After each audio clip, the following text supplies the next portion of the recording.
Ouais l'équipe, salut à tous, on se retrouve pour le petit débrief. Paris Saint-Germain et Lille, score final 3-1. Cet après-midi, on renoue avec le succès, avec la victoire. On était resté sur 2 défaites consécutives. La première défaite en Ligue 1 contre Strasbourg et la première défaite de la saison en Ligue des Champions contre le Bayern. Donc, dans les journaux, on commençait à voir certains articles qui disait que le Paris Saint-Germain commençait à être dans le doute.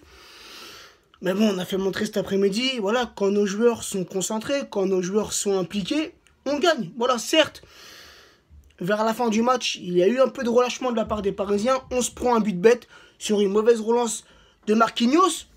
Mais sinon, dans la majeure partie du match, sur les demi-temps, on a vu un Paris Saint-Germain dominateur. La composition du Paris Saint-Germain pour ce match: Areola dans les cages, Dani Alves latéral droit, Berchiche latéral gauche, la charnière centrale Marquinhos, Kimpembe, donc Kimpembe qui était aligné en l'absence de Silva qui s'était blessé contre le Bayern.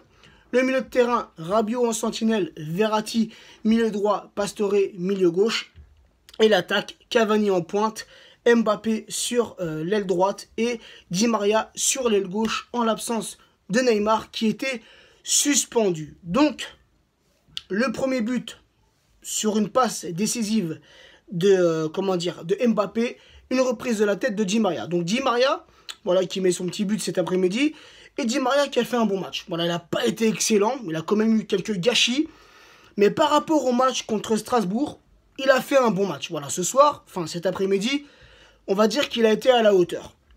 J'ai quelques statistiques de Di Maria sur ce match. C'est 35 ballons touchés, 24 passes avec un taux de réussite de 87%. C'est 2 occasions de créer, c'est une passe décisive, c'est 2 tirs encadrés et un but. Donc un bon André Di Maria qui fait aussi une passe décisive pour Pastore qui met aussi son petit but cet après-midi. Un beau jeu collectif sur ce deuxième but. On voit que c'est une récupération de Verratti qui récupère ce ballon en taclant, qui la passe à Cavani. Cavani qui fait preuve d'altruisme, qui la remet pour Di Maria et Di Maria qui la remet pour Pastore.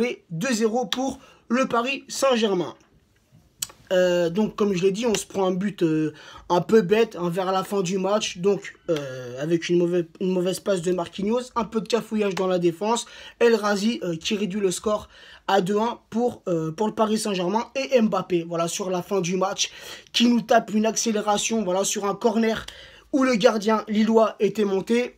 Un corner repoussé, ça revient bien sûr en profondeur pour Mbappé qui tape une pente de vitesse de fou malade. On aurait dit Bolt, et qui met ce petit but 3-1 pour le Paris Saint-Germain. Adrien Rabiot est sorti à la mi-temps. Voilà, apparemment il était un peu touché, je crois, derrière la cuisse ou quelque chose comme ça. Remplacé par Lo Celso qui a fait une deuxième mi-temps de feu.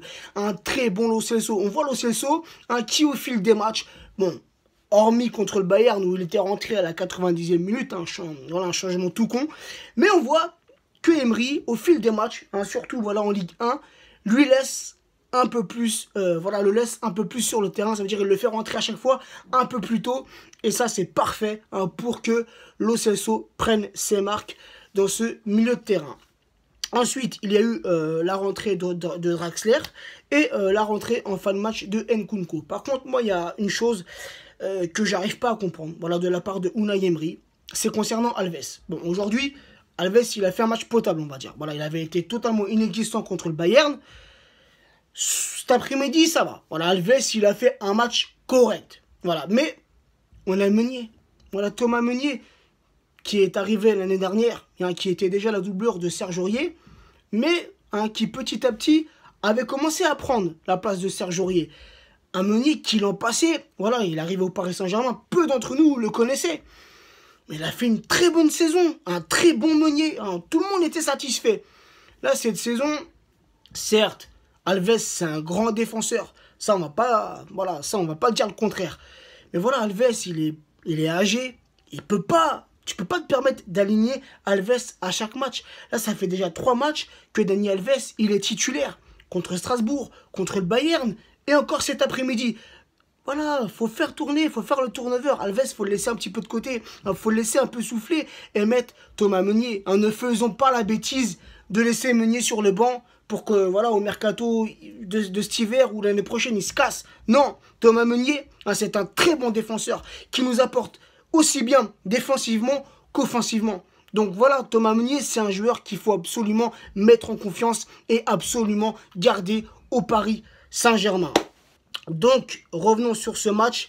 Les statistiques du match, 61% de possession de balle pour les Parisiens, 39% pour les Lillois, 13 tirs côté parisien, 7 tirs côté Lillois, 5 tirs côté parisien, dont 3 au fond des filets, 2 tirs cadrés côté Lillois, dont 1 au fond des filets, 87% de passes réussies pour les Parisiens, 78% de passes réussies pour les Lillois, 5 corners côté parisien, 4 corners côté lillois, 17 centres côté parisien, 8 centres côté lillois. Donc, satisfait de ce match, même s'il y a encore des choses à revoir, notamment Mbappé, il est encore jeune, il a encore beaucoup de choses à apprendre, ça on le sait tous. Il a quoi? Il a même pas encore 19 ans les gars, il a fini 7e, à la 7e position les gars au Ballon d'Or. Donc c'est déjà quelque chose d'extraordinaire. Mais voilà, on voit que sur certaines actions, Mbappé, parfois, doit faire d'autres choix. Il y a des moments où il veut y aller tout seul, alors qu'il peut faire cette petite passe qui ferait la différence. Donc, voilà, on ne va pas lui en vouloir. Je l'ai déjà dit, je le répète, Mbappé est un jeune joueur et il a encore beaucoup de choses à apprendre. Et moi, j'en suis sûr, il deviendra un très grand joueur. Donc voilà l'équipe, petite victoire 3-1, on a 12 points d'avance sur le deuxième à l'heure actuelle. Et voilà, on est champion d'automne, même si voilà, pour moi c'est pas quelque chose de fou. Mais voilà, ça fait toujours plaisir. Et donc le prochain match, c'est justement en semaine contre Strasbourg, en Coupe de la Ligue. Et ça sera bien sûr à Strasbourg, mais ça, on y reviendra. Donc voilà l'équipe, sur ce, je vous souhaite une bonne soirée, un bon week-end et on se retrouvera en début de semaine pour l'avant-match. Ciao l'équipe.